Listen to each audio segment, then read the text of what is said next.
have no idea how controversial this is about to get. What you are seeing is the current transformation of who the Enhanced Games is calling their first superhuman, James Magnussen. And at the start, I don't think he knew what he signed up for. You see, James is a retired professional swimmer, and one day his friends who have a podcast call him up asking his thoughts on the Enhanced Games. You know, the steroid Olympics. And casually, almost jokingly, he says to them, if they put up $1 million for the 50 freestyle world record, I'll come on board as their first athlete. I'll juice to the gills and I'll break it within 6 months. He had no idea that this brief little call with his buddies would not only get picked up by every major Australian media outlet, but the Enhanced Games themselves tweeted saying, challenge accepted. And just to make it a little bit extra competitive, they made the same offer to 4-time Olympian Christian Kukulemev. So these two athletes jump on a bunch of steroids and peptides under the supervision of medical advisors. And man, physically, the changes are undeniable. James said himself that he had never felt more athletic in his life, and he was lifting weights that would have folded him like a deck chair before. But then, something majorly unexpected happened. When it came time for the two swimmers to actually attempt to break this world record, it wasn't James who won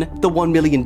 In fact, in his 3 attempts, he actually swam slower than his natural PBs. It was the 31-year-old Greek swimmer, Christian, that not only claimed the $1 million that was supposed to be for James, but he actually did it. He broke the 50-meter world record that was held by a Brazilian swimmer since 2009. And this is where things get majorly controversial, because the wider swimming community hate that Christian has now changed his Instagram bio to the fastest swimmer in history. And in the video of him breaking this record, comments read, "This is not a world record. What a joke of a title. Steroids, an illegal suit, clean water, and a terrible finish." The Enhanced Games, however, have doubled down, with their founder Aaron D'Souza saying, "Our goal is not to break a world record. Our goal is to break every world record." And with that, they officially announced that they will be holding the very first Enhanced Games in May 2026. And of course, Vegas, where not only James will get another attempt at this $1 million, but they will have juiced up athletes from almost every other sport also competing for prize winnings that is said to be larger than any other comparable event